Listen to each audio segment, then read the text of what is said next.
board members meeting, and we're looking forward to hearing from the president.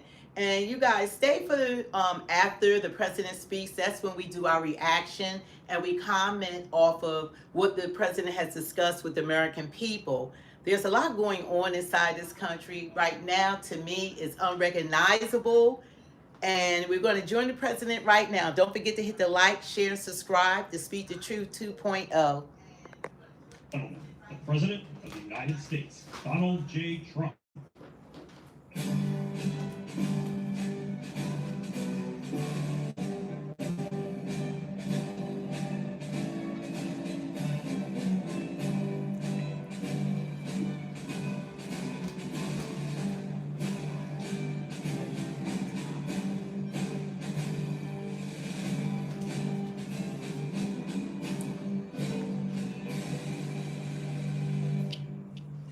Thank you very much. Please, Susie.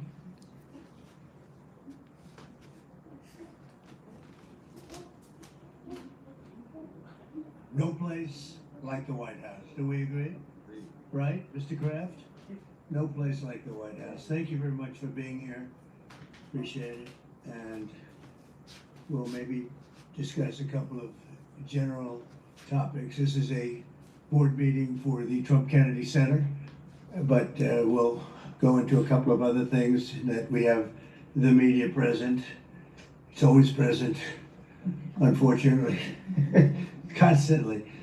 And I'll say a few words about what's happening in the Middle East. And if you have a couple of questions, we'll do that, and then we'll get on with our board meeting.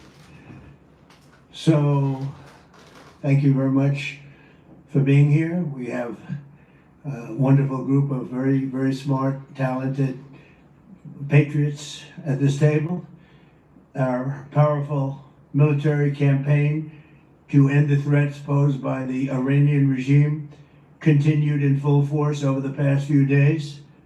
They have been literally obliterated. The Air Force is gone, the Navy is gone. Many, many ships have been sunk. They're warfighting ships, but I guess they didn't know how to use them. And anti-aircraft is decimated, their radar is gone, and their leaders are gone. Other than that, they're doing quite well. They've been a terror for 47 years, and now I guess the world, through the United States, with the help of Israel, is doing what should have been done many years ago. Should have been done many years ago. Since the beginning of the conflict, we've struck more than 7,000 targets across Iran, and these have been mostly commercial and military targets. We've achieved a 90% reduction in their ballistic missile launches and a 95% reduction in drone attacks. The missiles are trickling in now at very low levels because they don't have too many missiles left. We've also attacked the manufacturing plants, where the places where they manufacture the missiles and the drones. And that's going on today. We just hit 3 of them today. And it's getting very hard for them to manufacture. More than 100 Iranian naval vessels have been sunk or destroyed over the last week and a half. That has to be some kind of a record. Additional strikes continue to launch from all directions every single hour. And as you know, we attacked Cargo Island and knocked it literally, destroyed everything on the island except for the area where the oil is. I call it the pipes. So we left the pipes. We didn't want to do that, but we will do that. We can do that on 5 minutes notice. It'll be over. But for purposes of someday rebuilding that country, I guess we did the right thing. But it may not stay that way. Just one simple word and the pipes will be gone too, but it'll take a long time to rebuild that. We are aggressively dismantling Iran's defense industrial base, and ability to rebuild its missiles and drone capability is getting down to close to zero. And we're hammering their capacity to threaten commercial shipping in the Strait of Hormuz with more than 30 mine-laying ships destroyed. We hit, to the best of our knowledge, all of their mine-laying ships. Now they can put them on other types of ships, I guess, and drop them in, but we don't know that any have even been dropped in. We're not sure that any have been. That's a big negative for them if they do it. It's a form of suicide. But we don't know that they have dropped any in, but we've hit all 30 of their ships and destroyed them. They're all at the bottom of the sea. We strongly encourage other nations whose economies depend on the Strait far more than ours. You know, we get less than 1% of our oil from the Strait, and some countries get much more. Japan gets 95%, China gets 90%, many of the Europeans get quite a bit. South Korea gets 35%. So we want them to come and help us with the Strait. We have it in very good shape. The countries, I said, we've already taken care of Iran, but now because of the fact that literally a single terrorist can put something in the water or shoot something or shoot a missile, a small missile, and it's fairly close range because it is a tight area, and which is one of the reasons they've always used that as a weapon. Iran has always used that as an economic weapon, and it's not going to be able to be used very long. Numerous countries have told me they're on the way. Some are very enthusiastic about it, and some aren't. Some are countries that we've helped for many, many years. We've protected them from horrible outside sources, and they weren't that enthusiastic. And the level of enthusiasm matters to me. We have some countries where we have 45,000 soldiers, great soldiers, protecting them from harm's way. And we have done a great job. And when we want to know, do you have any minesweepers? Well, would rather not get involved, sir. And I said, for 40 years we're protecting you, and you don't want to get involved in something that is very minor. Very few shots going to be taken because they don't have many shots left. But they said, we'd rather not get involved. I just want the fake news media and everybody else to remember that that was said, because I've been a big critic of all of the protecting of countries, because I know that we'll protect them, and if we ever needed help, they won't be there for us. I've just known that for a long period of time, just like I knew about the Strait, that it would be a weapon, which I predicted a long time ago. I predicted all of this stuff. You guys were very generous in that. I predicted all of it. I predicted Osama bin Laden would knock out the World Trade Center. I made that prediction a year before he did. I said, you better get him. He's a bad guy. I watched him be interviewed one time, and I said, that's a bad guy. You better get him. 1 year before, exactly. I wrote it in a book. You can even check. About a year before the World Trade Center came down, President Clinton actually had a shot at him, and he didn't take it. Unfortunately, I'm not blaming him for that, but he didn't take it.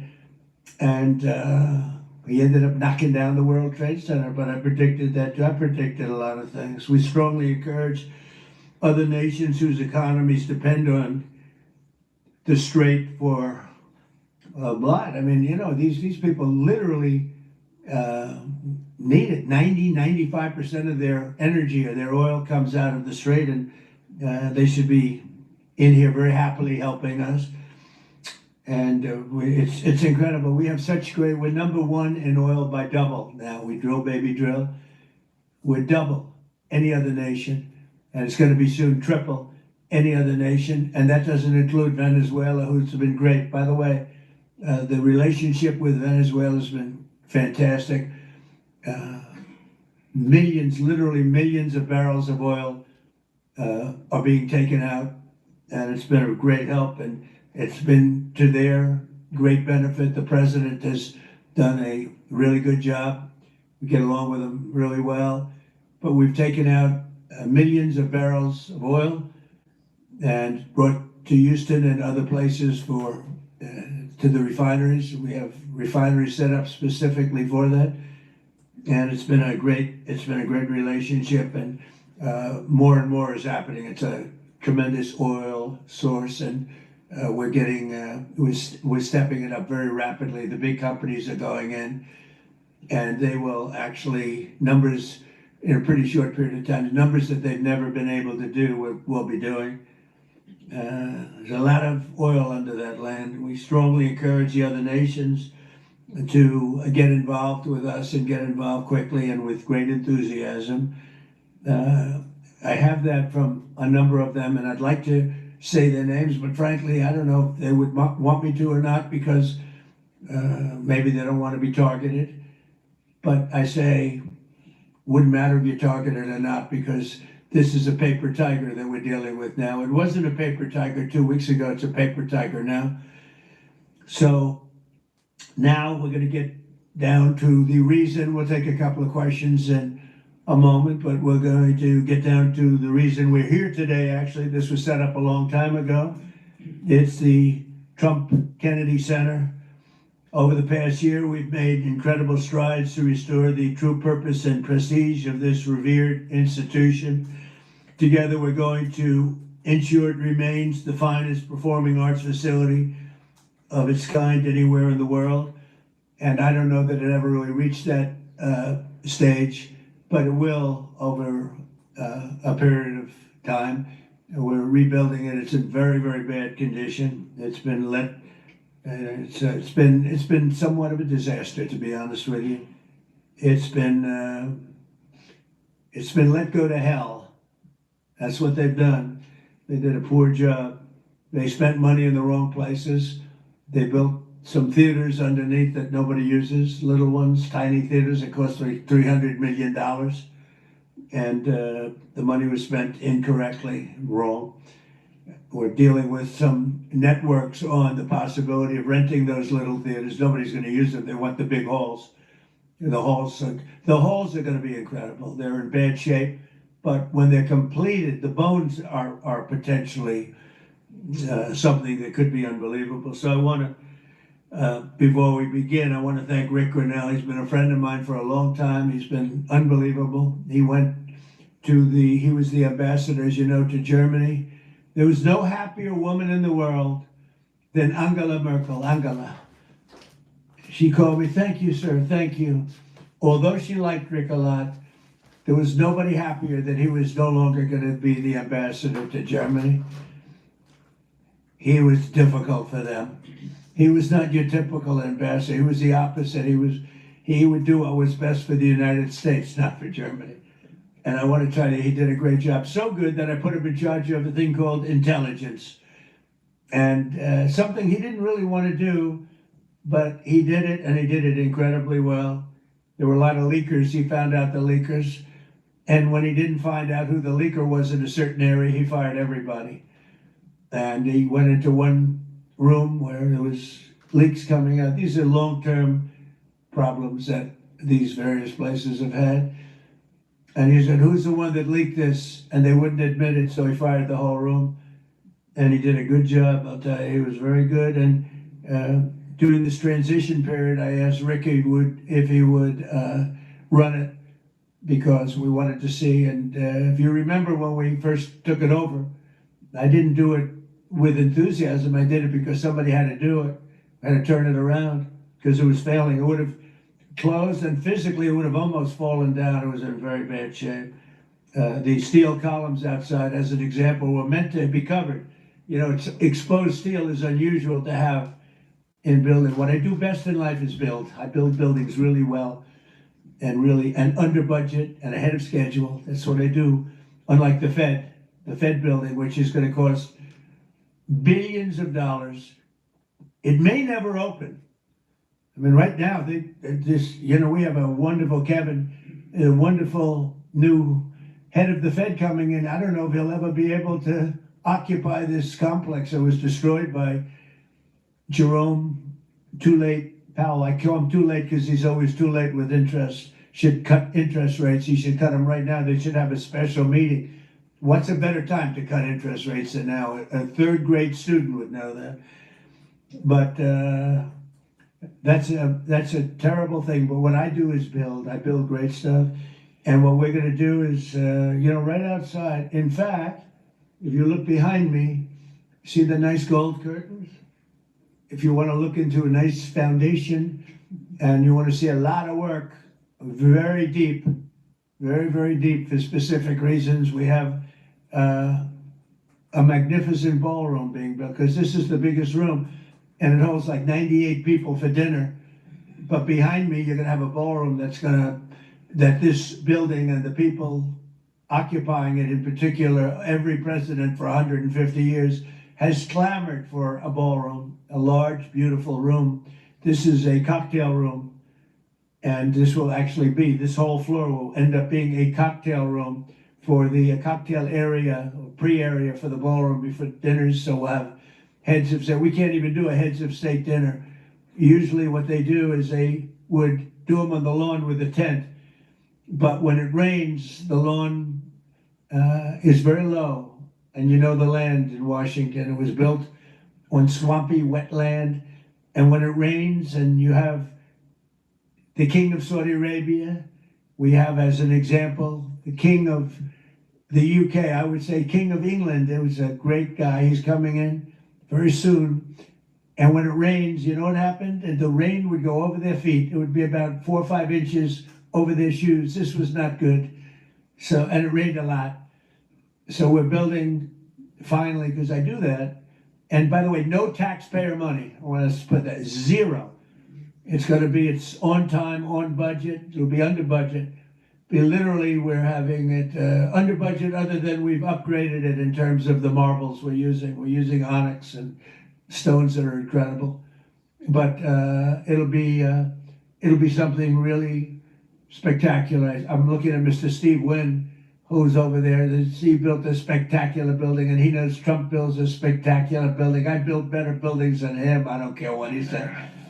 But Steve is over here, and he really, with his incredible wife, Andrea, and thank you both for being here. Andrea's on the board, and Steve is so in love with his wife, he asked whether or not he could come. And I can say the same thing for the great Bob Kraft. He's got a wife that's so wonderful. He said, "Do you think I could come?" She didn't have to accept that, She could have said no. But Bob said, "I would like to come." So, Bob, we will not let you vote. Although his vote would be a good vote. He will vote for the proper thing. But it's good to have you both here. These are two great couples that know a lot about the things I'm talking about, like fixing, whether it's building a stadium or building a building. They know how to do it. So thank you, Steve, very much. But we've made incredible strides over the past year. If you remember, I said I want to run it for a year just to see, because the place is falling down. It's horrible. Air conditioning, heating is going to be ripped out in its entirety, and needs new. It's old. It's, how many years is it, Rick? What's the total? 50, almost, over 50. And we have 50-year-old air conditioning, more than that actually, and it's in bad shape. Everything's in bad shape. It's got to be redone. So I said, let's run it for a year just to see how it works. It's better than, you can't just go into something and try and figure it out. And we figured it out over the year. And you have to close it, putting new marbles in, beautiful, beautiful marbles. When you do marbles, you can't have people walking over the marble every night as it's drying and setting and going to a play. So we thought the best way, what I know best in the world is construction. The best way to do it is close it, do it properly, and reopen it, have a grand reopening. And when it's finished, it's going to be far better than it was when it was originally built. When it was originally built, it was good. It has one thing that's very good. It has great sound. I think there's a lot of luck in sound. You have some of the big opera houses. I don't want to get involved with saying which one, but in New York, as an example, where the acoustics were never good. And they've ripped it apart 4 times and rebuilt it, and it was never good. The good thing about the Kennedy Center, the acoustics are good. And they'll only be enhanced based on what we're doing. A lot of it has to do with the stones and the stones you use, the marbles you use, etc. Over the past year, we've made incredible strides to restore the true purpose and prestige that this building will soon gain, I think, at a higher level than it had before. Together, we're going to ensure it remains the finest and will become the finest performing arts facility anywhere in the world. It's got the location and it will have the building. It's got good bones. It's got good structure. Again, they wanted to originally cover the exposed steel. It was painted a cheap gold, and we turned it into a very expensively painted white. Very heavy coat of very powerful white paint meant for steel, exposed steel. A very different kind of paint, but it's almost like putting a stone over the top of it. And the color is white, shiny white, and it looks, a lot of people have commented, it looks so much better. Before they had the steel painted gold, and the gold was very cheap. There's actually never been a paint that's made that will look like gold. Steve will tell you that. You either gold leaf it, or use real gold bullion, or you use a different color, Steve. Nobody's ever been able to make a gold paint that looks real.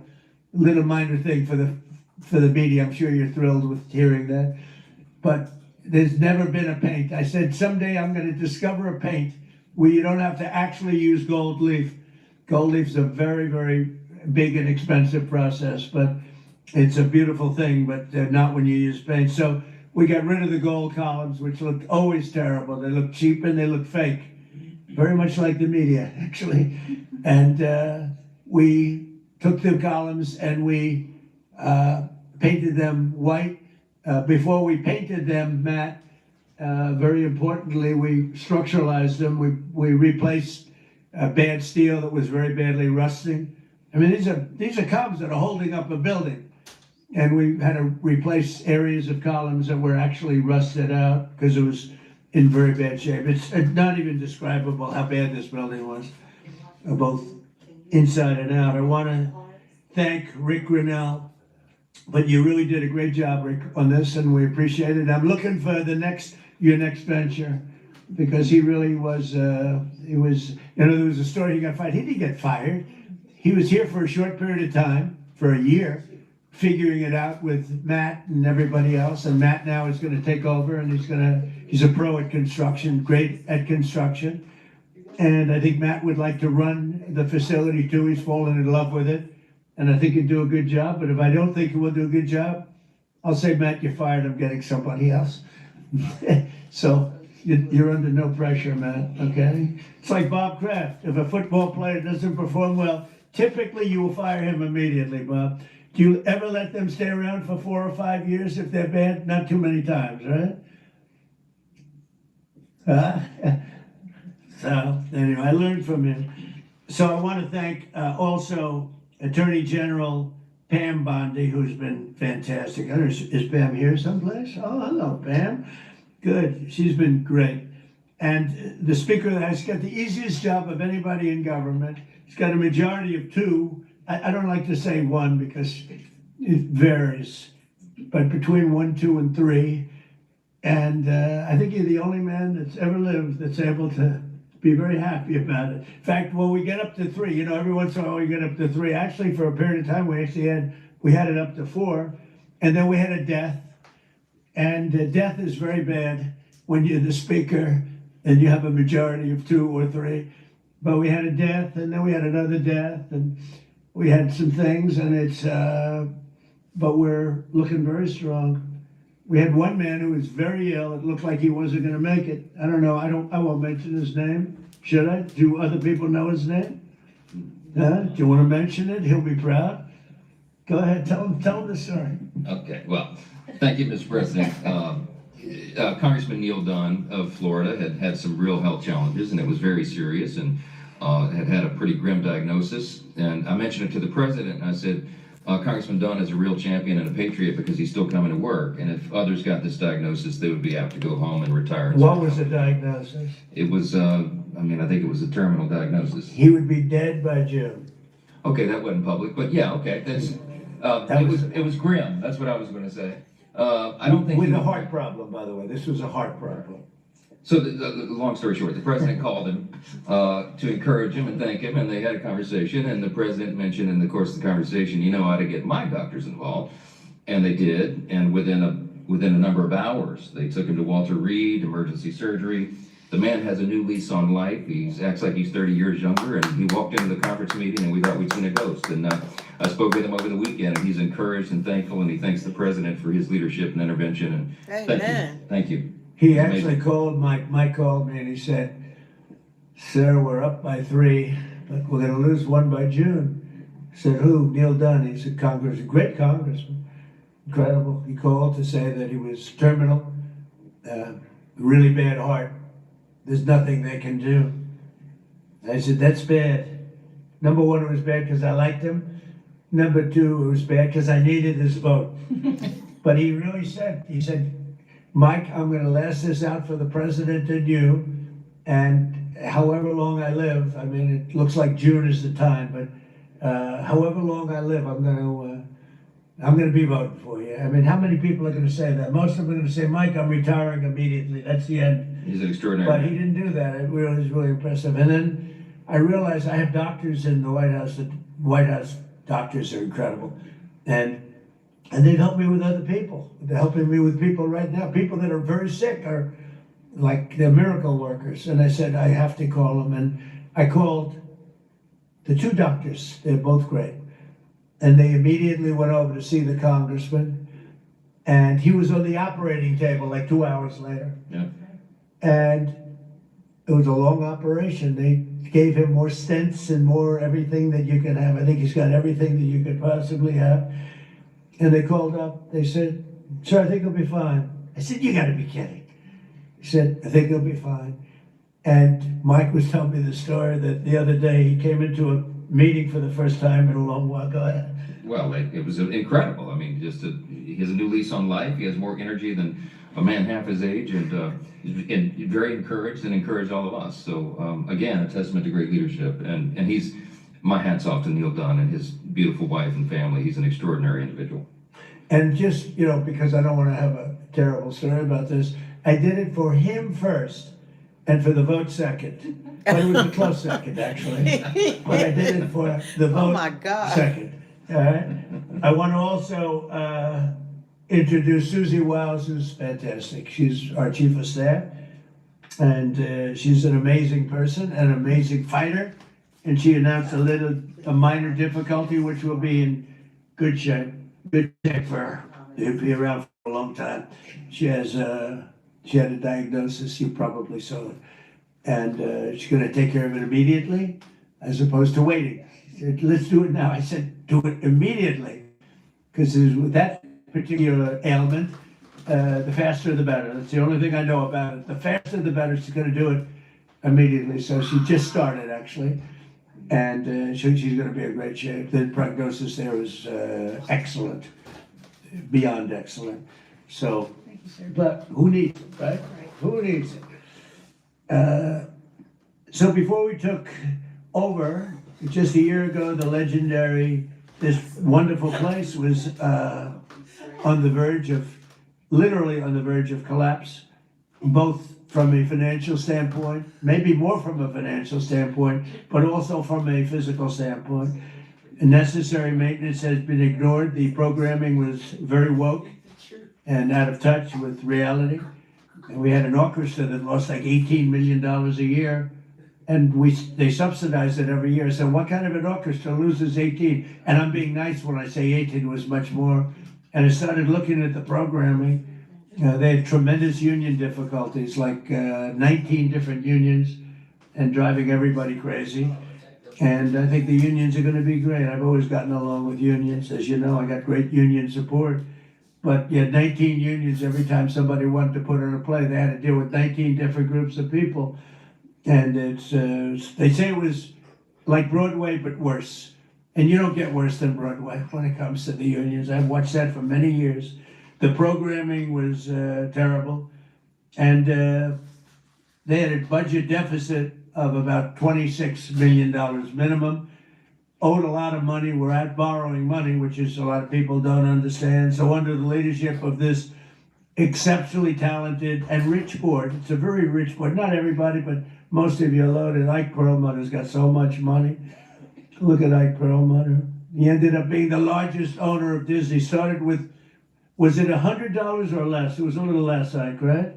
He didn't speak English, and he became the largest owner of Disney, right? But then they went woke and he sold the stock. He didn't like Mickey Mouse being woke, right, Ike? But he's one of the most brilliant business people. Thank you, Ike. It's great. And Lori, thank you very much for being here. So I think it's Lori that's on the board, though, right? Lori, what's with these husbands? All the husbands are traveling. I think it's the White House. I got all the husbands with the wives. That's never happened. Boy, oh boy, what great relationships. My wife is going to have to speak to me. This is pretty good. The biggest guys in the country travel with their wives to come to a meeting. But it has something to do with the White House, right, Ike? Right? You don't want to see me. You want to see the White House because it's a special building. But thank you. And congratulations on an amazing career. Most people don't know Ike Perlmutter. Isidore Perlmutter. And started with nothing and built a vast fortune just by deal after deal. Did you ever have a bad deal, Ike? Which was that? Don't tell. See how honest he is? Most people would say no. He says one, and it couldn't have been very bad. Great to have you. So under the leadership of this board, which is, as you see, incredible, we're achieving a very dramatic and quick turnaround. We got rid of all of the DEI. Some of the news media loves DEI, but we got rid of it. Maybe you're right.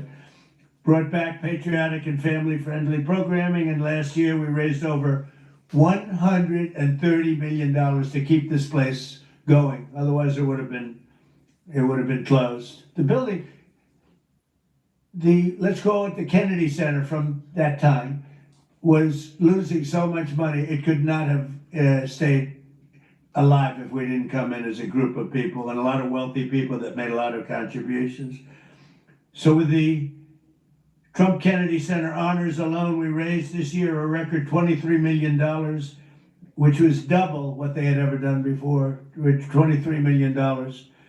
There's still much to do. The previous management left us a facility in very bad condition. Abysmal is the word, and everything from busting pipes and leaks to serious electrical and structural problems. And some of it we fixed, but most of it we're saving for during the construction period because we'll do a much better job of it that way. Major renovations are required to keep the facility functional, and that'll start right after July 4th. We're going to have a little bit of a celebration, not a big deal, but a little bit of a celebration on July 4th. We'll have a little party, and then after that we close and we start construction. We're fully financed. As announced in February, after a one-year review based on input from highly respected experts and subject to board approval today, we determined, it's a little late for the board because we've already announced it, but these are minor details, but I think everybody agrees. But subject to board approval, we determined that the fastest way to bring the Trump Kennedy Center to the highest level of success, beauty, and grandeur is to cease the entertainment operations for a 2-year period of time as we complete high quality, really high quality construction. And we've already purchased seating as an example. We've already purchased a lot of the marbles and some of the things that are hard to get. Getting quality marble is very hard. Takes a long time. It comes from areas where it takes a long time to mine. And we're getting some of the best things you can. The marble is going to be incredible. The seats that we have, the seating is the highest level. Everything is the highest level. So this temporary closure will enable us to complete the work much faster and much higher quality. As an example, it's hard to show Shakespeare when you don't have any seats.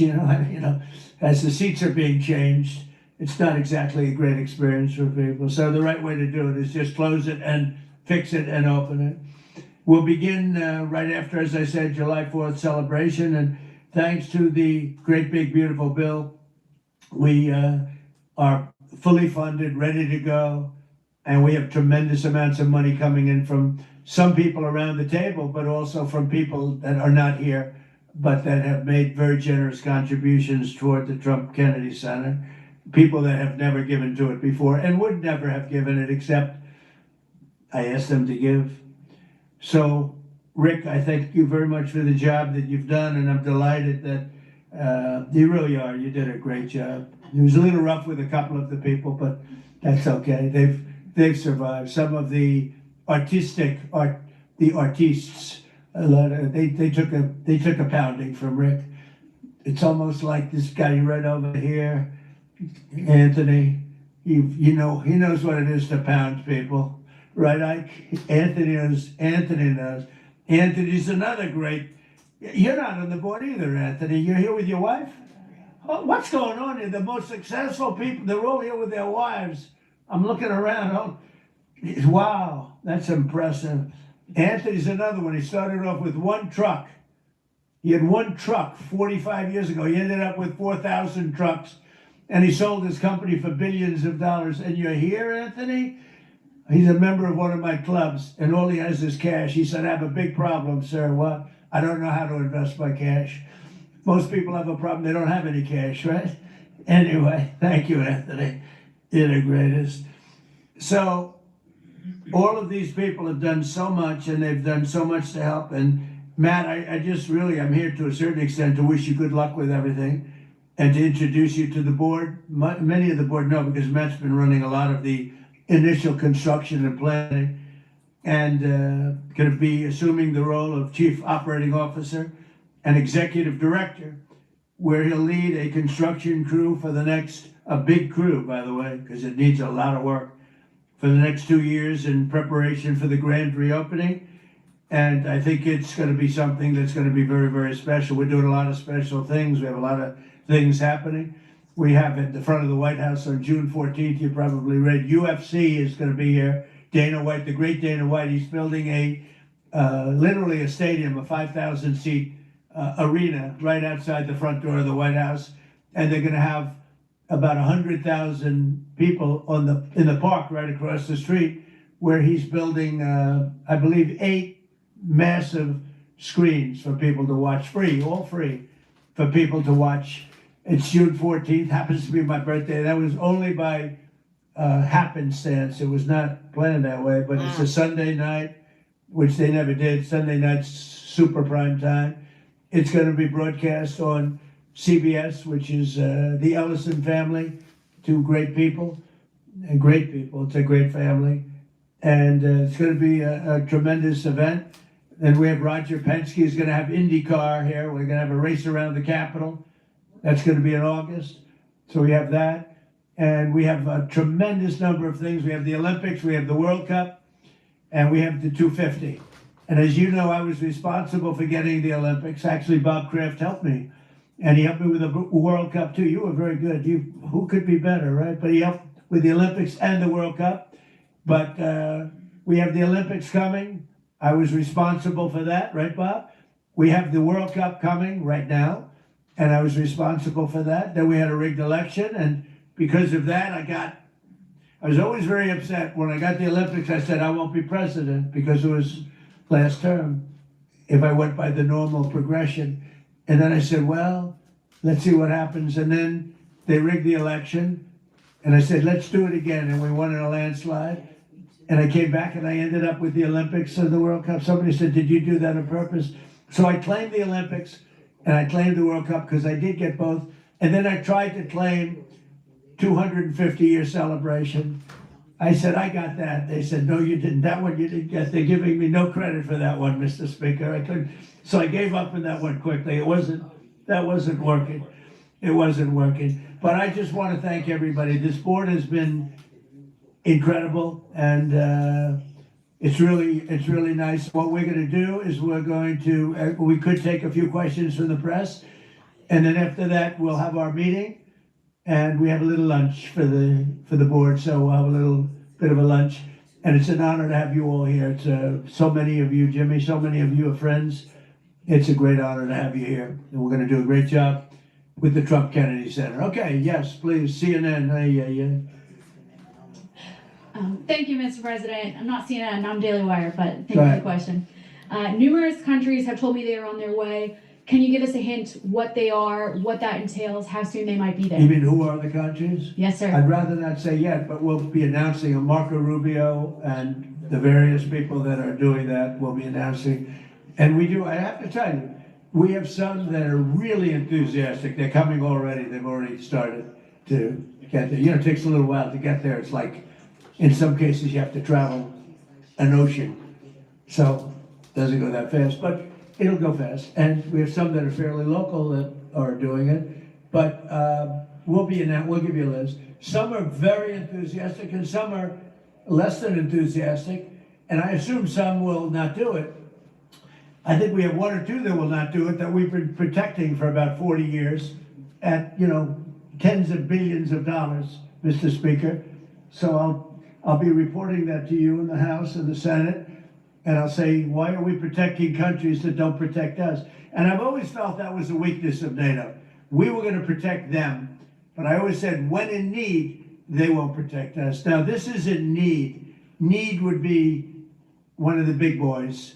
But I will say that we built the greatest military in the world, and we protect people. And if we need their mine boats, or if we need anything, any piece of apparatus that they may have because of a situation that they have, they should be jumping to help us, because we've helped them for years stay out of wars. Yeah, please. Thank you very much, Mr. President. Can you tell us if you have spoken with French President Macron about the coalition to reopen the Strait of Hormuz? Have you been speaking with the French President? What does that mean? Have you been speaking with the French President Macron about the coalition to reopen the Strait of Hormuz? Yeah, I have spoken to him. He's been on a scale of 0 to 10. I'd say he's been an 8. Not perfect, but it's France. Are you We don't confident? expect perfect. Are you confident that France will help with the reopening of Strait of Hormuz? Yeah, I mean, sure. I think he's gonna help. I mean, I'll let you know. I spoke to him yesterday. I don't do a hard sell on them because my attitude is we don't need anybody. We're the strongest nation in the world. We have the strongest military by far in the world. We don't need them. But it's interesting. I'm almost doing it in some cases, not because we need them, but because I want to find out how they react. Because I've been saying for years that if we ever did need them, they won't be there. Not all of them, but they won't be there. I was very surprised with the United Kingdom, because the United Kingdom, 2 weeks ago, I said, why don't you send some ships over? And he really didn't want to do it. I said, you don't want to do it. We've been with you. You're our oldest ally. And we spend a lot of money on, you know, NATO and all of these things to protect you. I mean, we're protecting them. We're working with them on Ukraine. Ukraine's thousands of miles away, separated by a vast ocean. We don't have to do that. We did it. Well, Biden did it. I mean, I have to be honest with you. Biden got taken to the cleaners.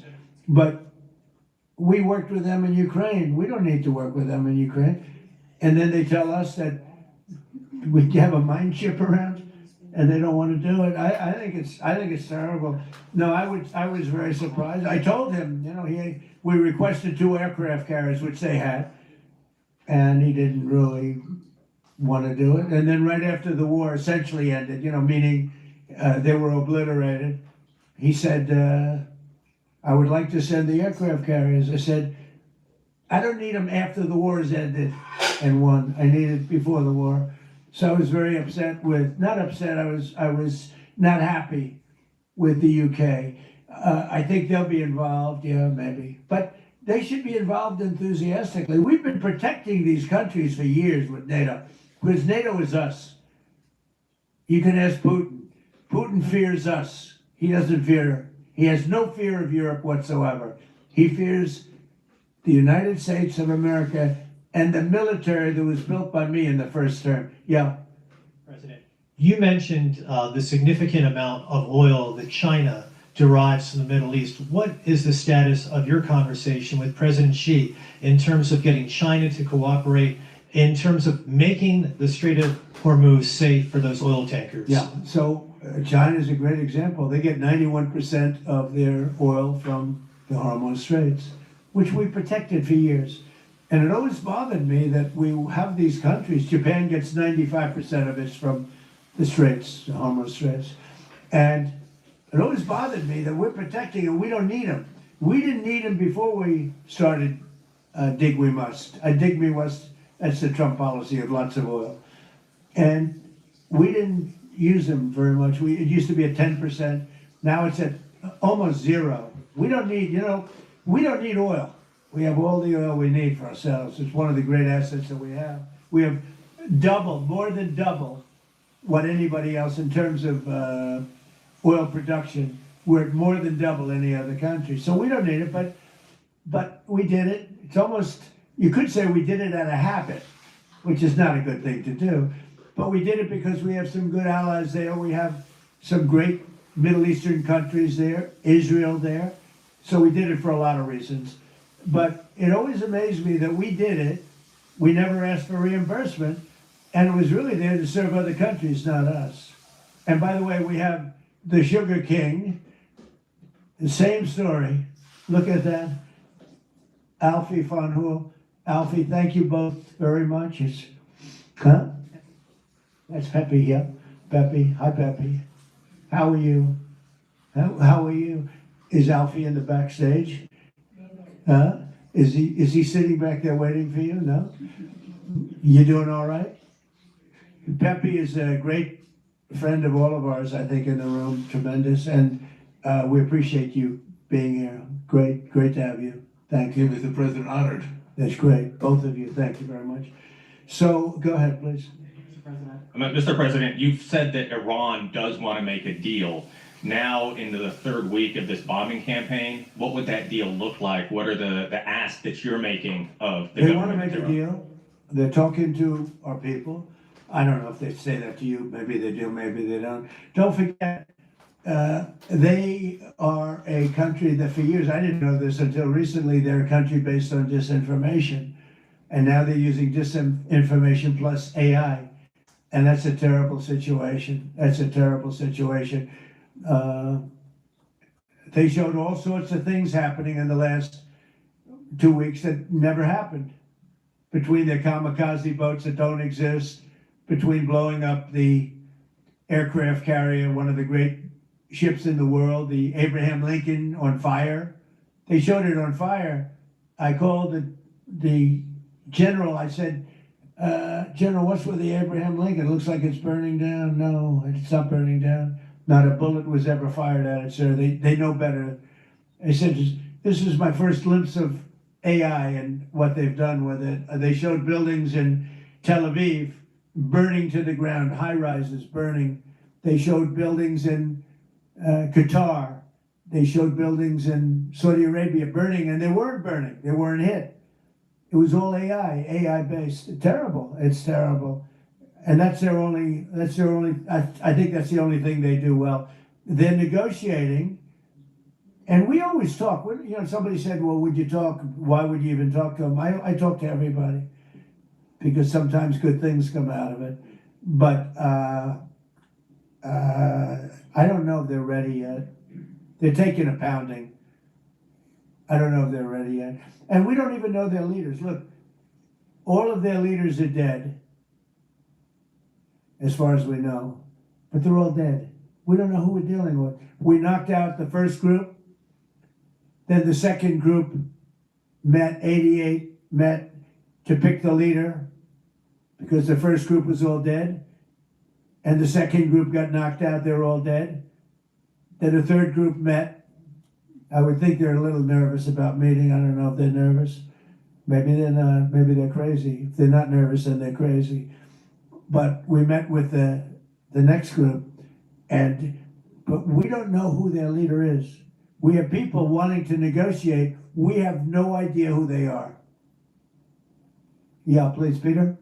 Thanks, President Trump. What are your advisors telling you about the Ayatollah's son, the new supreme leader? What are they telling you Well, about it's him? not only them, it's you people. I mean, a lot of people are saying that he's badly disfigured.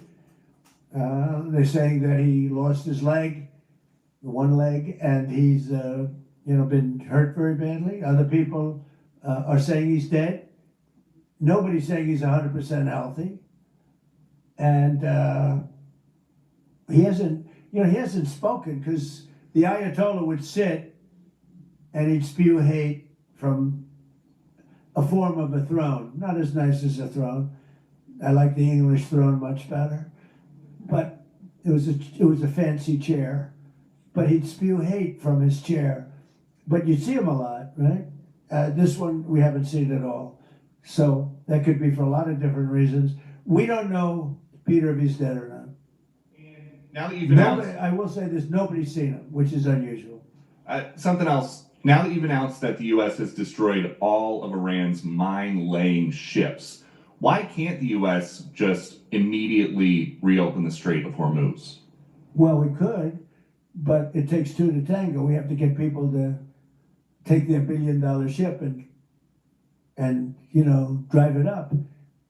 If when Pepe has his big sugar ships coming around and they cost $1 billion, and we say, I think it's okay now, Pepe, take your ship, drive it through the Strait of Hormuz. He may say, let me wait a little while, because it takes ship owners, and these ships are very expensive. They can cost up to $2 billion. So they don't want to take a chance that, gee, I think you'll be okay. They got to know it. So they don't have to say, we don't know if they even set any mines. But the thought that they may have is enough to keep people from saying, we don't need it. Now, we are pounding that area, that coast, as you know, left side. We're pounding it, like really pounding it hard. And again, they may have no mindset.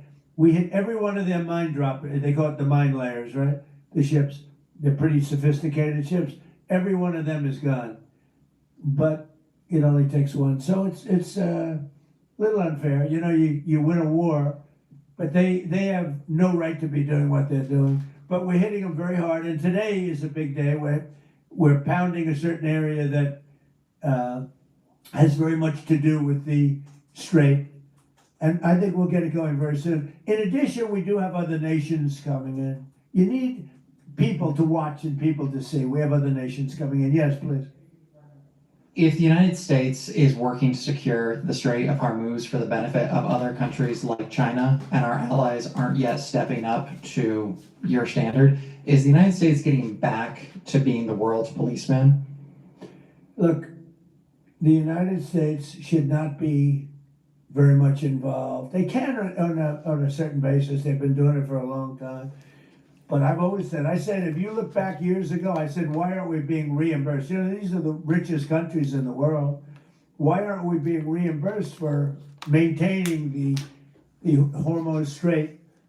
And why aren't we being reimbursed for that? I've said that for years. You can go back. They reported on it yesterday. I've been saying a lot of things about the straits. Number one, I said it's the one advantage they have, but that's a suicidal advantage because they kill themselves more than they kill the rest of the world. And there are things you can do with time. There are other things you can do, but I think we're going to have the situation straightened out pretty quickly, and I think we're going to have some good help, and I think we're going to be disappointed in some nations too. And I'll let you know who those nations are. One of your advisors, David Sachs, said the other week that the U.S. should, quote, declare victory and get out of the Iran war. He also warned that if the conflict escalates, Israel may contemplate the use of a nuclear weapon. Has he shared that assessment with you? No, he hasn't. Israel wouldn't do that. Israel would never do that. And there's a theory. You pounded them to hell and you can just leave now, and it'll take 10 years for them to build back not nearly what they have right now. And I guess that's another theory, but we want to have it ended so that another president doesn't have, look, for 47 years, no president was willing to do what I'm doing, and they should have done it a long time ago. It would have been a lot easier. There's no president that wanted to do it, and yet every president knew. I've spoken to a certain president, who I like actually, a past president, former president. He said, I wish I did it. I wish I did, but they didn't do it. I'm doing it. Yeah. Yeah. I can't tell you that. I don't want to embarrass him. It would be very bad for his career, even though he's got no career left. Mr. Go ahead, President, please. you mentioned. How about the man? Thank you, sir. Mr. President, you mentioned that you're not entirely sure who you're dealing with, who the leadership is in Iran. Do you see a viable opposition movement still in that country following all of the protests that we had seen before the airstrikes and kind of an opposition movement that could become a viable leader in Iran? Well, the biggest problem, and you know, we have brave people in this room, but the biggest problem that I see is that, you know, they put out a warning, and we have the warning, we get everything they get. And it said any protester that goes onto the street will be immediately shot and killed. This is a little tougher than the American way. This is not quite as tough as, nobody can believe it. So I can't imagine, they don't have guns. And the other ones have guns. Highly sophisticated machine guns and AK-47s and other kinds of guns.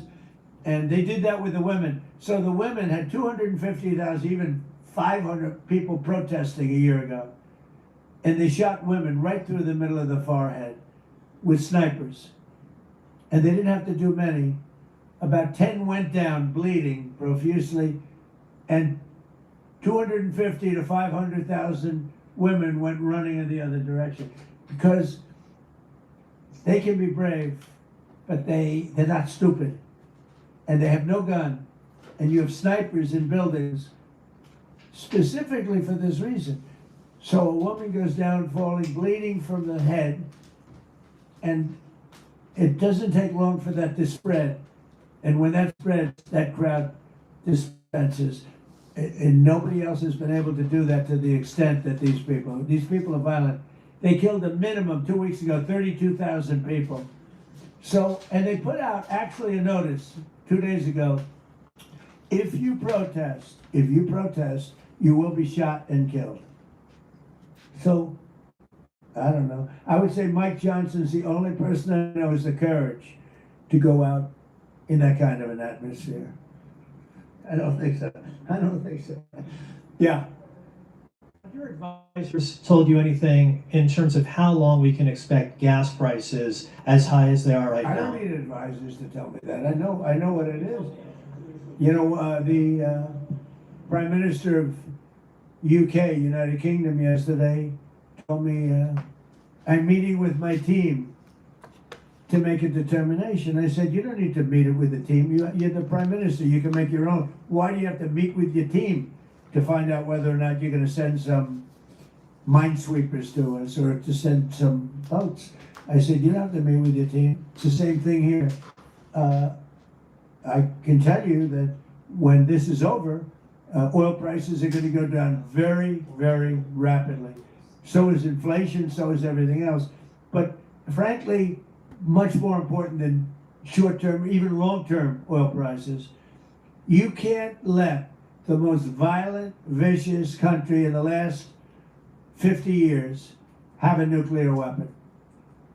Because the Middle East will be gone, Israel will go first, without question, and they'll certainly take a shot at us before we get our act together and say we got to take them out.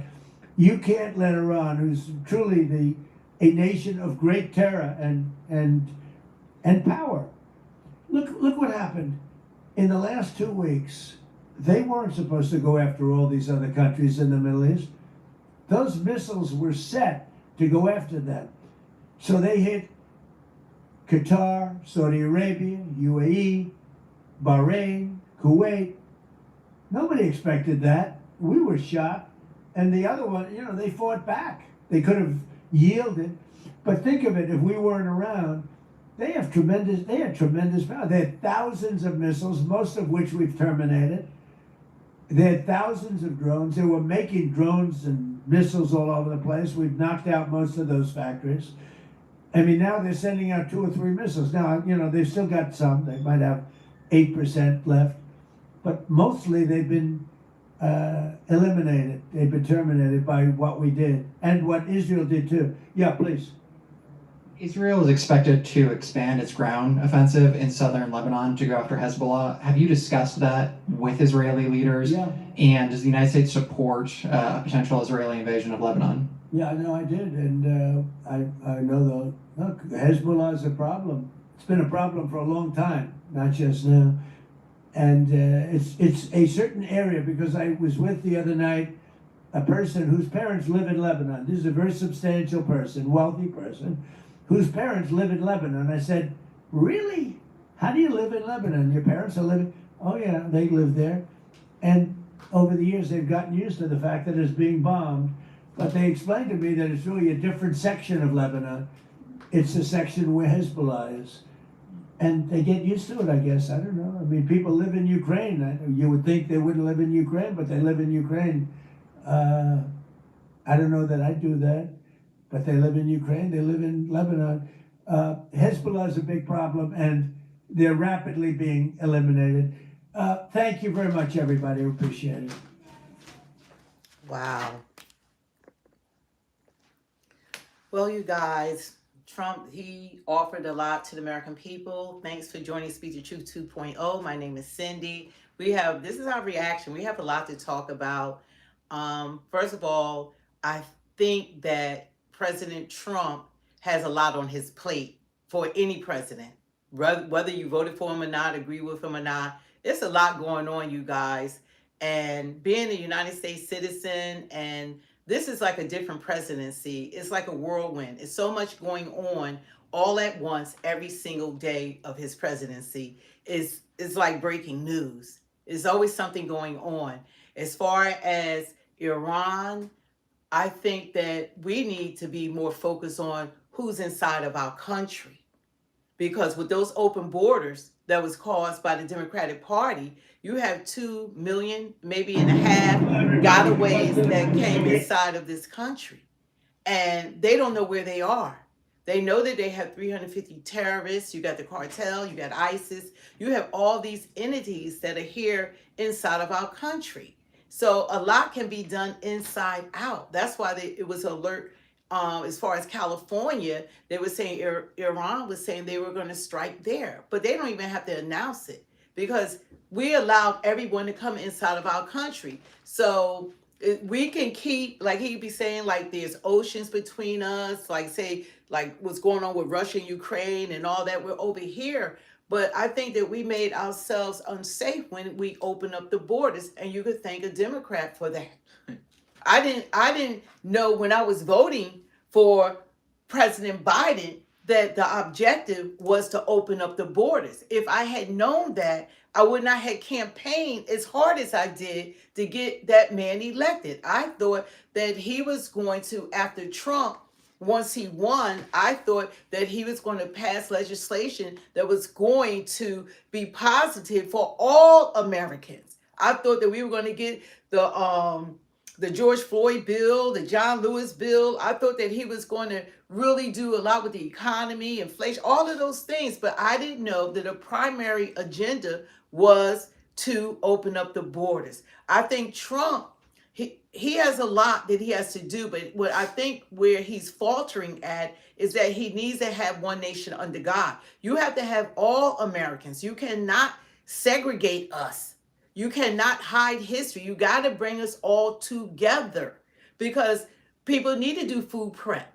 There might become a shortage of food because things are going on that are escalating. Like the things he's talking about are the things that he's willing to share with Americans, but we're not getting the briefings. We're not getting the intelligent reports. We don't know exactly what's really going on behind the scenes. We only know what's being told to us, and a lot of it isn't the truth. Well, because we can't even handle the truth. We can't handle, I don't think that we can handle if we really knew what was going on inside of this country. Well, my brother is already a soldier, so got you beat there. You know, so don't forget to hit the like, share, subscribe to Speak the Truth 2.0. Thank you guys. And do you support Trump? Do you support Trump handling of Iran? I can't read it right now. Do you support him? So what's that? 69? What is that? Can you see the numbers? 69 and 31. Okay, 69% say no, they don't support what Trump is doing to Iran. What would y'all want him to do differently? Like, would y'all prefer Iran to potentially have a nuke? Heck no. do you think that's better? Or do you want him to keep sitting by and we got to wait till someone strike first and then we react? We want to do reactions to what possibly could happen.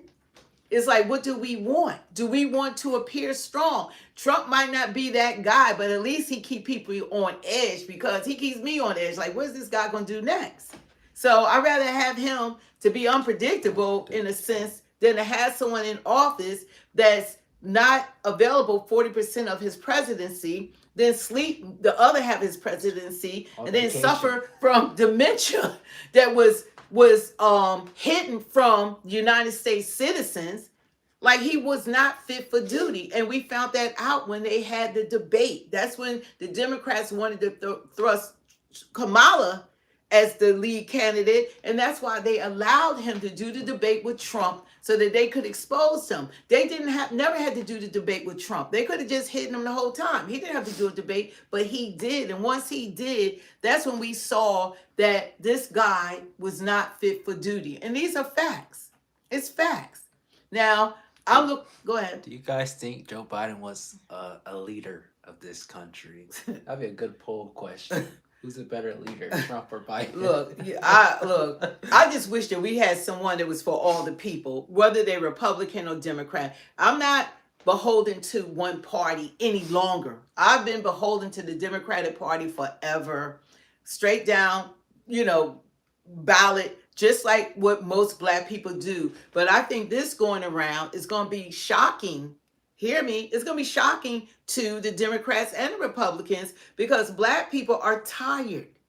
We're not getting out there protesting. We did the protesting. We already did the Civil Rights Acts. That all these illegal immigrants and immigrants that have come into this country have benefited off of our blood, sweat, and tears of our ancestors. So I think that they think that they're going to, if the Democrats think that Black people are going to go to the polls and going to just vote straight Democrat, that's misinformation. They think that they can spend $450 billion a year on illegal immigrants and do nothing for the Black community. $450 billion and get nothing back. $450 billion per year and get nothing back. That's what we're spending. They're not going to get our votes. And if they think that it doesn't make a difference, hold on to your seats, because guess what? They're not going to matter how many slip in to try to vote. Guess what? They are going to make sure that they really knuckle down on only Americans voting. Thank you, Gary. So they're going to have to rely on, whether they want to think they don't have to do anything for Black Americans, they are, both parties. Because I'm voting for the best, just like I did this previous election. I didn't do no straight down ballot Democrat. And a lot of Black people didn't. And a lot of Black men didn't. I'm a little disappointed in stuff that Trump has done that I felt that affected my community. I'm not on board with that, and I've done other videos about it. But everybody is human, and they're not going to do everything that you want them to do and right. But we're not going to keep doing the same thing. I'm announcing it to you right now. Black people are not going to the polls without getting something in return. We are tired. We're tired. We're tired of being labeled as DEI, thugs, and all these other things that are untrue. We're tired of it. Diversity, equity, inclusion didn't help us. It helped white women. But they always want to put a face like it's Black people. We got rid of DEI. No, white women had all the jobs. Y'all didn't fire white women. JD said you don't have to apologize. Yeah, so it's like the things that they're saying, but they're going to have to bring us all together as Americans. And whichever party that's smart enough to bring us together as Americans are going to get the Black vote. That's the party. The Democrats have had Black votes, 93% on lockdown for what they said, 60 years or whatever. Well, you didn't hear her correctly. Look up DEI. It mostly and mainly benefits white women. You could ask ChatGPT who benefited from DEI. It wasn't us. But they're trying to say it helped everyone. No, it didn't help everyone. It didn't help us. It's like 2% of us were helped. We're just a face of everything. We're a face of crime. We're a face of everything. And that makes people comfortable. If you could dim our light and step on us and say we're the threat when we've never been the threat in this country. We've never been the threat. We've never been the judges. We only had one Black president. We never, 250 years, it's been all white presidents. We have never ruled this country. It's not us. It's not us, but that's okay. But there's only been like 6 Oscar winners for Best Actor that's black. It's not us. But whoever is smart enough to understand that the party that actually do something for my community that's focused on a change are the ones that are going to get the black vote. And without the black vote, y'all could just think that y'all win without it, but you won't. Stephen, you tell me why it mostly benefits white women. You tell me. You're saying that it's supposed to help everyone. Why does it's the main people benefit from is white women? When they refer to DEI, they think it's us, and it's not. You could be like whenever we do anything, we have to be the best of the best. We have to graduate the top of the class. We have to fight for everything. Nothing is handed to black people, and you know it. It's never been historically anything has been handed to us. That's why you had to have the Civil Rights Acts and things like that, because it has been unfair. And it's always unfair. And it's still unfair. But we're survivors. We understand what we're up against. But I'm saying moving forward, if you want a black vote, because 93% of black people, especially black women, vote for the Democratic Party. That's a lockdown. That's something that they can depend on. But that's going to shift. That's shifting as I speak. Because we're looking at policy. We're seeing, you've been saying things for the last 40, 50 years since the Civil Rights Act, and nothing has changed. Nothing has benefited black people. And even now, the Democratic Party is not focused on any Americans. They're focused on non-citizens. Their focus and everything they're doing and fighting for are non-citizens. They're not fighting for Americans. Now, Stephen, I don't know why you're going so much at bat for this, but you look it up, white women, not just women in general, white women are the main people that benefit. Let him search that. This is not even our topic. He's late to the party. If he don't know that by now, then that's just a lack of understanding. Like the Bible said, people perish for lack of understanding. You have to look these things up. Nobody's trying to win you over, prove anything to you, convince you. That's on you. You look it up. Either you want the truth or you don't. This is called speak the truth, not to tickle people's ears, not to go along to get along. It's that we gotta, as an adult. I mean, the majority of people on here are adults. Be an adult. That's all. Just be an adult for today. If you don't believe something, fact check. You can while you're on the live, you can fact check and look at the statistics. Just like that. Everything's the speed of light now. So just do your own homework, but that's not even the topic. The topic is what's going on inside of this country. The Iran war is affecting the world. When the United States get involved, that affects the world. You got Israel and the United States fighting against Iran. Those are facts. We are losing soldiers. We're losing Americans have lost their lives. I don't want any more Americans to die. So I want this war to end as soon as possible. And wars cost money.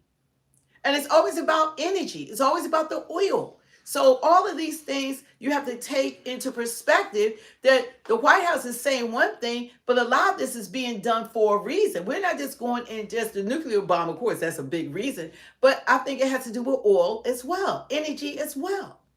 For us to stabilize the dollar, our dollar is losing money. So in order for us to be a functioning, prosperous country, Trump said, look, we tired of carrying the world.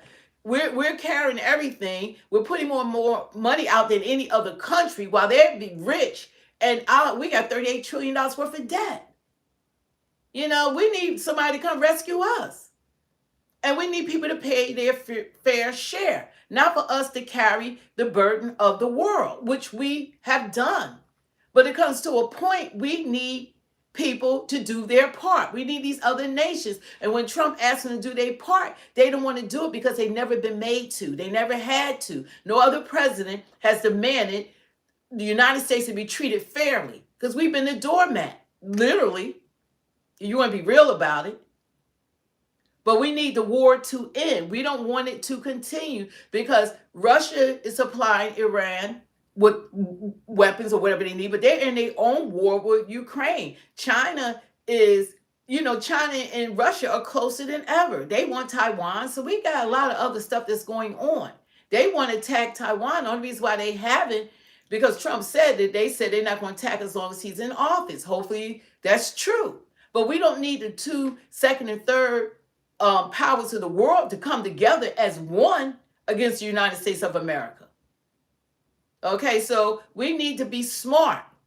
And as Americans, we need to be preparing ourselves. You need to really be preparing, because things have been happening since the new year came in, from us capturing the president of Venezuela and his wife and bringing them here to criminally charge them, to ICE and the two Americans that lost their lives, to now Iran and this war that we have going on. So there's a lot, and the world is safer if they don't have a nuclear bomb. That's already understood.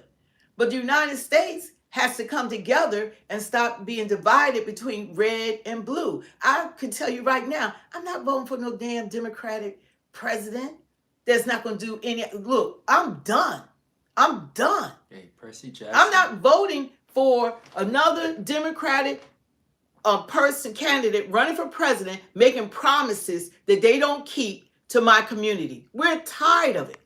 All we do, we carry this country, we built this nation, we've done everything, and we still can't get any legislation passed, not even an anti-hate crime bill.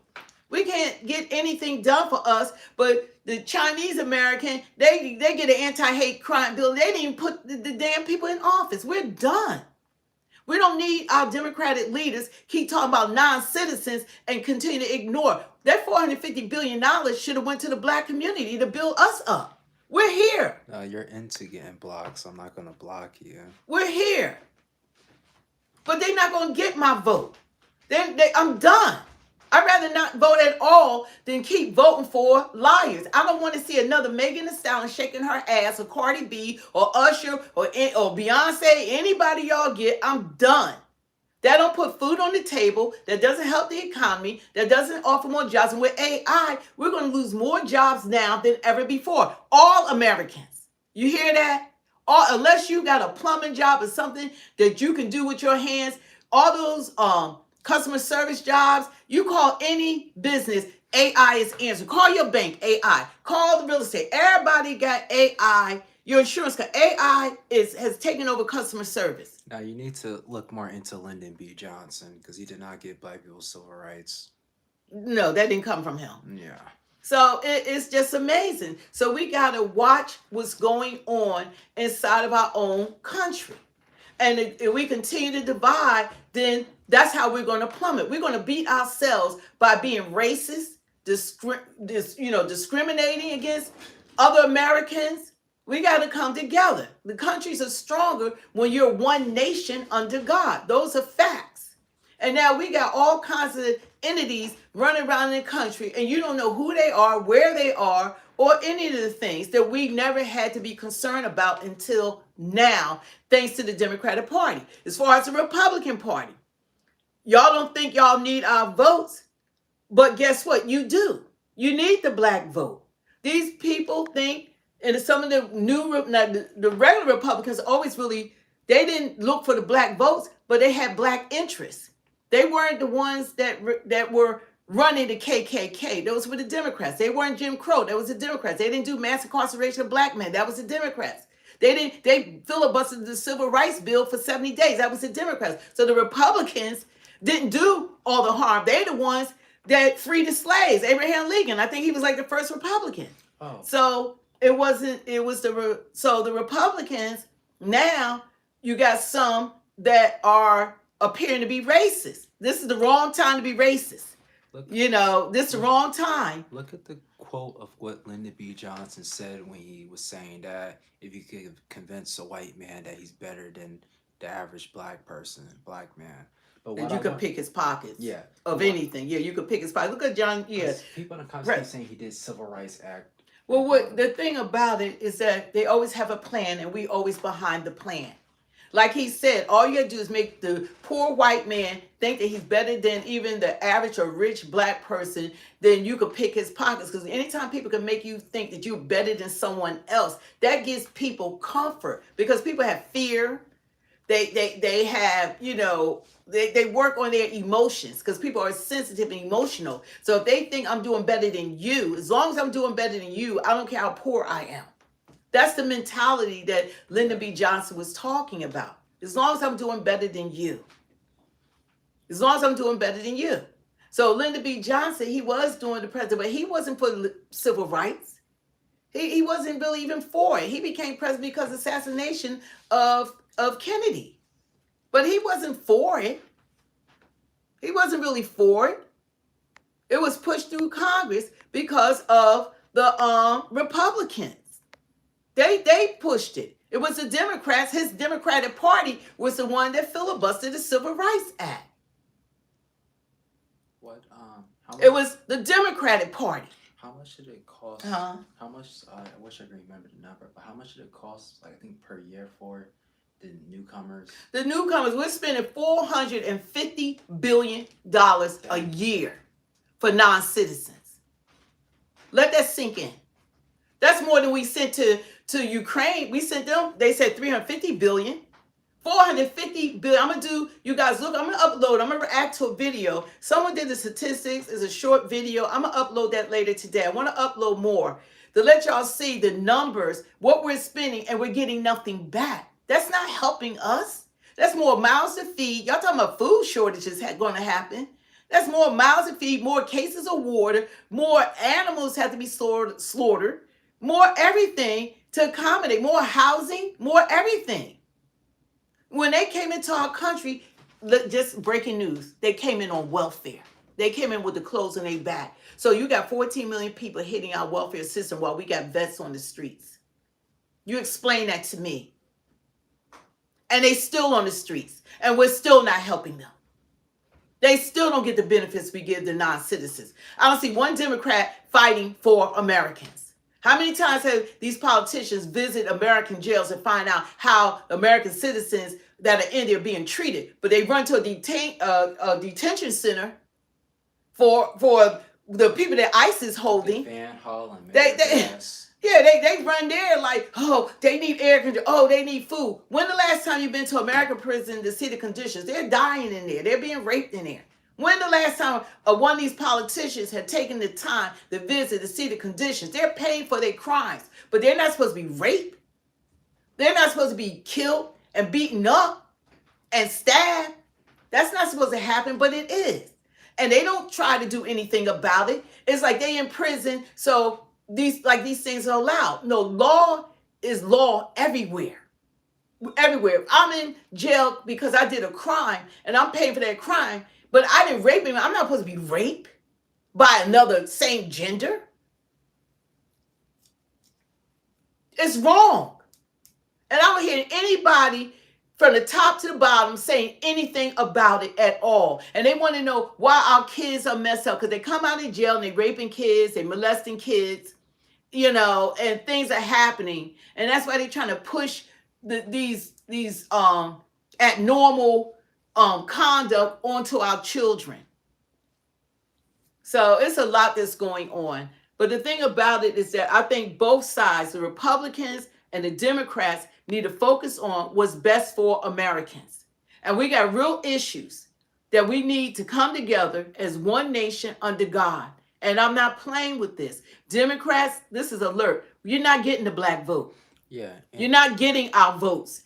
We'd rather sit out and let the Republicans win every election than to give you our votes. Because we losing, whether it's Republicans or Democrats. But if you want to win, you need to put something on the table for us. Yeah, and news flash to you, but Obama, they refer to him as the deporter of chief because he used to deport tons. He deported over 3 million people. He put kids in cages. Nobody deported more illegal immigrants than President Obama.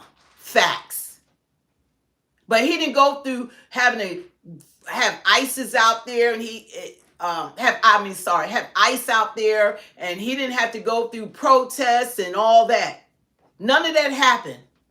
and he got them out of this country. Got them out. Got them out. And it wasn't that people empty out their prisons. Venezuela didn't empty out their prisons inside the United States with over 15 million convicted rapists and over 11 million convicted murderers and 350 terrorists and 50,000 Chinese nationalists and 2.5 million gotaways. He didn't have all that inside this country like we have now, and Trump has to fight tooth and nail to get them out the country. To get them out.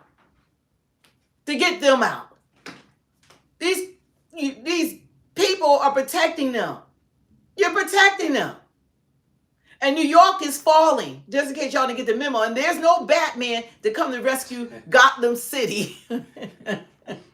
So we are really messed up right now. We more messed up than people realize. Because we need real leadership, and we don't know what's to come. You know, who's going to be leading in these elections on the Democrat side, on the Republican side. But I'm voting for whomever's going to do the most for us, who's best for my community and this country. That's who's going to get my vote, and that's who most Black people are looking to vote now. We're not just sold to the poll and straight down Democrat any longer. We got to get something back. We want to hear all that turking it up, and we don't want to see somebody shaking their ass on stage. We want to see some real legislation and laws passed that's long coming that would benefit the Black community. We're putting thought behind it now. Yeah, we're not just, we know they lie. We know, they've been lying. They say, okay, we got the Black vote, so we can bring in all these 14 million people, give them spend $450 billion on them a year, which they won't give us reparations that we deserve. They ain't do nothing. They never paid any taxes. They haven't done nothing. Well, but don't nobody have a problem with that. Well, if you look it up, that 25% of Black men voted for President Trump. Yeah, he had more votes than anybody else. But I didn't like after he got in office, then they targeted Black people. So it was like that's not gonna win an election. You can't try to get rid of Black history. Don't talk about Dr. Martin Luther King. Don't acknowledge Black contributions to this country when we built this country off of slave labor. That's why we're the richest country in the world, because of the sacrifices that were made. You can't ignore the history. But if the Republicans want to win, all they got to do is bring something to the table. Let us have a seat at the table. Talk to Black Americans. Talk to Black Americans. Then why have multiple other races got reparations if, quote unquote, we weren't slaves, we don't deserve it? It's funny how they don't care that the immigrants came in here and nobody talk about them. They got reparations. How about that? You don't have a problem with that. You don't question that. Not at all. But my people were hung, chained up, raped, cut open, sodomized, every cruelty you can imagine, hunted down for sport and forced to work day up, sun down, and built the White House as well. Concert made so many inventions and contributions, from traffic lights to washing machines to everything you could think of that we have done, and didn't get credit for a lot of it. And we set the stage for the world as far as our swag, our economy, our style. It comes from Black culture and music, rock, country, all that comes from us. And most people don't know, but look at what the Statue of Liberty represents. Yeah, and the Statue of Liberty, they talking about, oh, you come to Statue of Liberty that's open up for immigrants. No, the Statue of Liberty was sent over from France for Black Americans. They tried to hide the chains behind the statue. They sent that for Black Americans. That's for us. And you notice that Iran, they freed the Black people because they know the atrocities that's been done to our community. They like, look, we not Black people, we know what they've done to y'all. The world knows. The world knows. What? The world knows.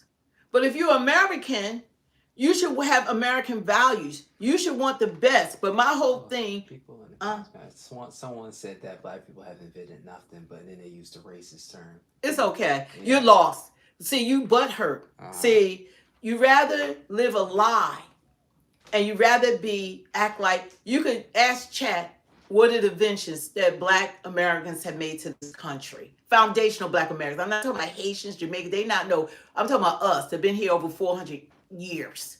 Black Americans. Look it up. Take the time as an adult. And I'm glad we live in an internet time. You get information speedily. Or you can even go to the library and pick up a book. And you can look at the contributions. You can grab one of our books right there, Elijah. Grab one of the books. You go to the library and get a book and look at the contributions that we have done. They're limitless. But you rather hide because you don't want to know the truth. Do you know that everybody comes from Black Americans? Do you know the first people on earth were black? When God, he didn't take the dirt and make you white. What he did, he formed, everybody comes from, you were born out of a black woman. We're the oldest DNA on this earth. And you all come from Africa. White people didn't come around to like what they said, like 1600 years ago, whatever. Yeah. The majority of this planet has melanin, has color. The majority, they Indian, Brazilian, wherever they are, the majority of people have pigment. Yeah, a lot of the people that research it say the Garden of Eden was in Africa. Yeah, well, they know. God didn't take the dirt and then you became white. You were black. They even describe Jesus in the Bible as having bronze skin and woolly hair. But it's okay. Whatever makes you comfortable. People have to be comfortable. See, they sometimes people are more comfortable with a lie because they don't want the truth. They feel better to think that they're superior if they're better. But guess what? God made us all the same. All of us. People spread it out. That's how their skin lighten up. But everybody comes from black DNA. They don't want to see black people great. Look what they did to Black Wall Street. Well, they want, everything we try to do ourselves, make our banks, Black Wall Street, they try to keep it suppressed. When we start populating, they put Planned Parenthood in our neighborhoods, they lock up all the black men. They be so far ahead of us that it's not even funny. Everything is intentionally done.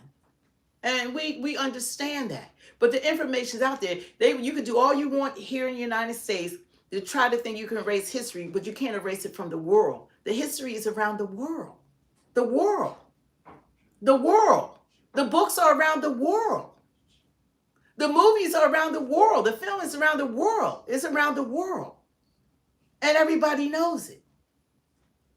And I'm glad the modern time we're looking, because anything that you don't believe, you can look it up yourself. And AI just do that favor. Look things up for yourself. What's great is AI doesn't have a narrative. Yeah, AI is not even human. They don't care. Just look it up yourself. That's all. And you'll be surprised what you don't know and what's been hidden from you, like the truth. But getting back to, I want this nation to be great, continue to be great. I want this nation to be one nation under God. I want leaders that are going to take care of all Americans. How you got a whole party that only wants to benefit non-citizens, but the American people, even when they had a State of the Union address, they wouldn't even stand up for Americans. How does that make sense when we elected you? That said a lot to me. You wouldn't stand up for Americans. How do you don't stand up for Americans? Yeah, and they stole this land from the Native Americans, and nobody's worshiping our skin color. People get so butthurt in the comments. Well, they don't want the truth because it takes away their mindset. They feel as though that they're defined not by their accomplishments, but they think they're defined by the color of their skin, and you're not. Yeah. You're defined by your character, your integrity, who you are, your contributions to society. You're not defined by the color of your skin. Anyone can be evil and hateful. Anybody can be that.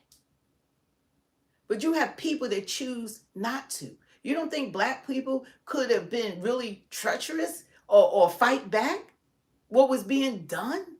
Everybody, or the Native Americans, what was done to them, almost wiped out the whole, we're not ruthless. We're not. It's not us.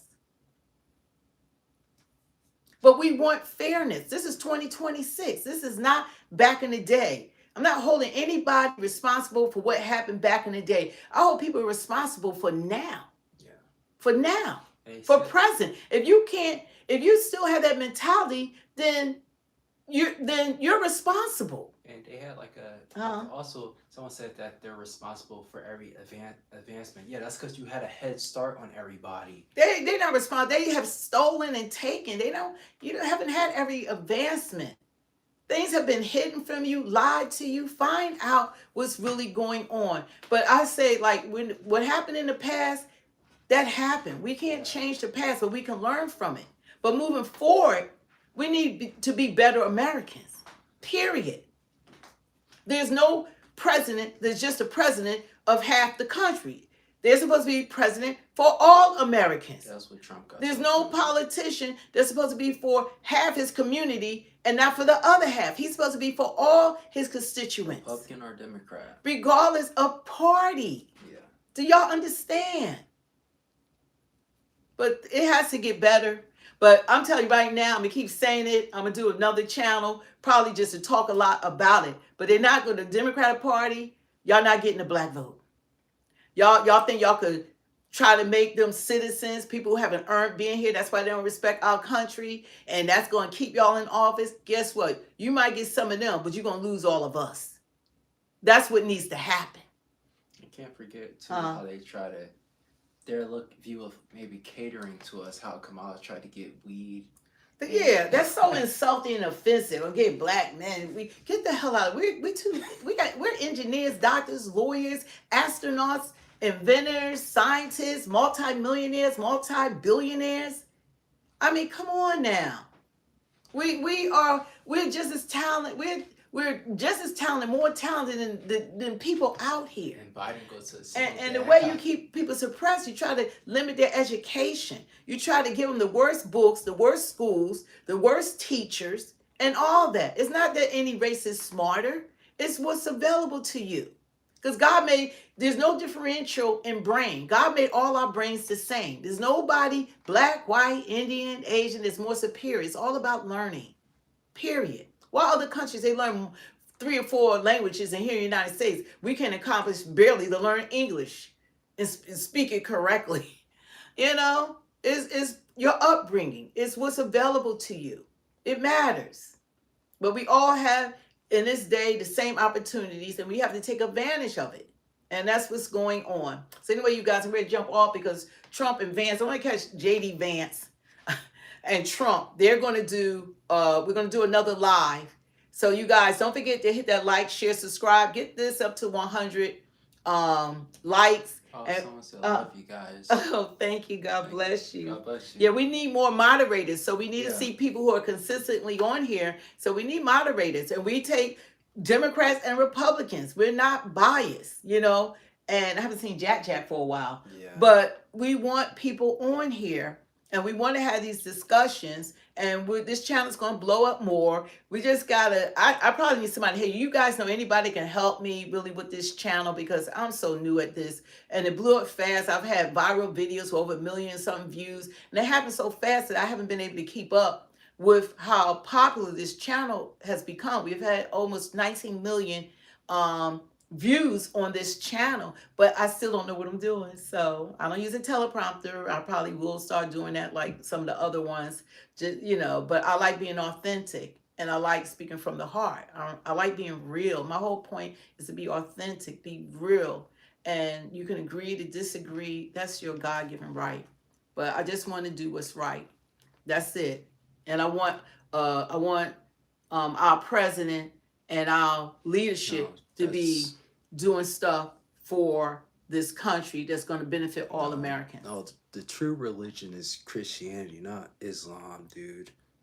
So we're just, whatever you believe, that's your right. You can believe in Islam, you can believe in Jehovah's Witness, Buddha, whatever. That's your right. Nobody's going to change what you believe. Just like you can't change what I believe in Jesus Christ as my Lord and Savior. Exactly. So if God touch your heart or somebody, speak the gospel to you and you want to receive it, then you're going to receive it. But we're not here to change your beliefs. And we're not going to disrespect what you believe in. We're not here for that. Okay, anyway, you guys, we want to get this other live up. Let's get it up to 100. Thanks, guys, for joining us. God bless y'all. God bless all of y'all. And like I said, we want to respect everyone. Everyone. You know, everyone. You know, we're going to respect you, and we deserve respect back. That's all. And thanks for joining us and giving us your time. Yeah, inspiring. Yeah, but this is like too much to look through. Like people, but this is not the one I want. I want like the other one. The other one? Yeah, but not. Well, if I come back on, I might do it. Because I don't have time for that. Like the different astronauts and different contributions. But anyway, you guys, peace out. Don't forget to hit the like, share, subscribe. My name is Cindy. This is called Speak the Truth 2.0. Please go over to my NFL, NBA channel, Speak the Sports. I haven't been on there. I got a lot to talk about because you got to have fun with life. I don't want everything to be serious. So I do have a sports channel called Speak the Sports. It's new. I started putting stuff up 1 month and then I just stopped. And it's really been taken off. And I have another one called Pray Till All Here. And we'll put it in the description so you guys have the link and you can go to other channels. Please subscribe to my other channels. No, James, you're getting it mixed up. We're not preaching hate. We're preaching the truth. We're saying the truth. Okay? Because he's saying that we're hateful the whole podcast, but now we're preaching love. Well, God bless you. Whatever that's you know what? God bless you. That's all I can say. Just God bless you. And we're doing the best we can. We're not perfect. No one's perfect, but we're doing the best we can. So anyway, you guys enjoy the rest of your day. Please come back and join us because we're going to go back. Okay. Well, anyway, God bless. God bless.